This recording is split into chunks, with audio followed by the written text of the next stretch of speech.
Hi, I'm Demian Gover, and welcome back. So the last time we talked about the some of the literature that I had discovered that really explained the questions that I had about bridging this gap between science and religion.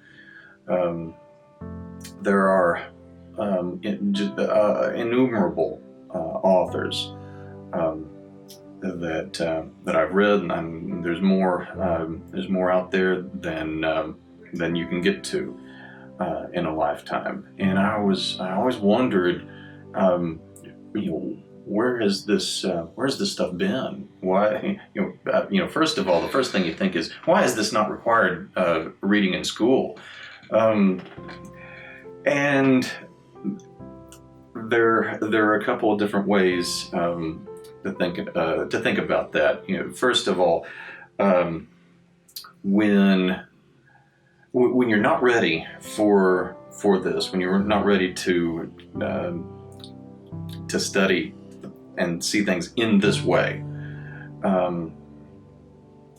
anytime you hear it, just like me, you'll be resistant to it. You won't notice it. It'll be right there, hiding in plain sight, and you won't see it, or you won't recognize it for what it is. Once you do see it, and you do begin to work with it, in the beginning, you'll actually run the risk of starting to get very superstitious about it, because you'll see synchronicities in everything. You'll see connections in things everywhere. And now, the human brain is hardwired for pattern recognition. But you start to see things, starting to make connections with things that are completely beyond coincidence. You start to come to the suspicion that there's no such thing as coincidence, because the connections and relationships that you're making to things, it's beyond the realm of what you would consider normal, and you can run the risk of starting to suspect that some of these things that you're seeing are, in the realm of the paranormal. Let's just, get all of that, superstitious nonsense out of the way, right away. If the world works in a certain way, then we're not talking about, the paranormal. We're not talking about the supernatural. If that's the way the world works, I'm sorry, guys, but that is normal. That is natural. And the reason that I couldn't see things, for what they were before, was because I was resistant to it. And me being in the mental state of that resistance was the thing that, kept causing me to overlook it and be dismissive of it and say, oh, come on, that's obviously, it's obviously silly. You know how truth, they say, always goes through 3 stages. First it's ridiculed, then it's violently opposed, and then finally it's accepted as self-evident. Well, that's the way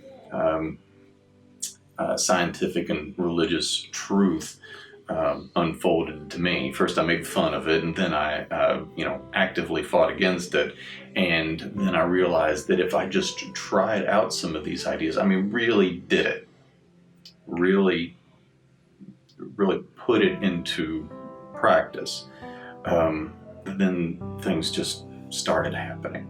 So here's the thing. What does this mean for you? I'm just a mouthpiece. I'm just here to talk about some of these ideas. And of course, you're sitting there, and you're thinking, well, when are you going to start talking about some of these ideas? What are some of these ideas? Let's take things, slowly. At first, the question that I want to ask everybody is, what do you want? what do you want your life to look like? If you could, what do you want your life to look like? What if nothing was in the way? If there were no problems, no challenges, no obstacles,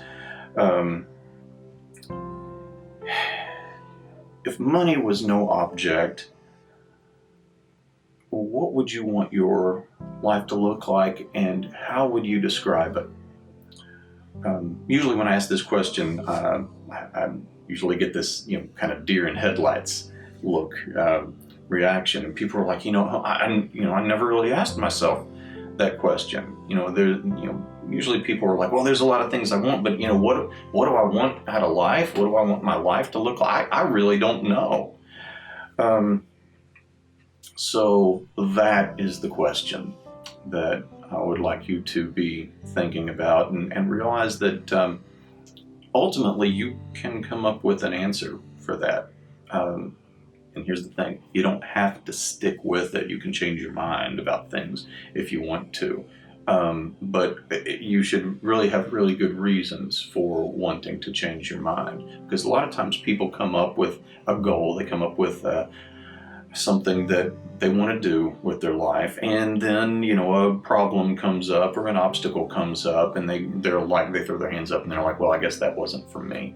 And that's not the reason that that you should let go of your goals or change your goals. That's actually what we want to deal with. There is, what are the blocks that are getting in the way of you doing what you wanted to do in the first place? So next time we'll talk about that some. Till then, I'm Demian Gover. Thank you.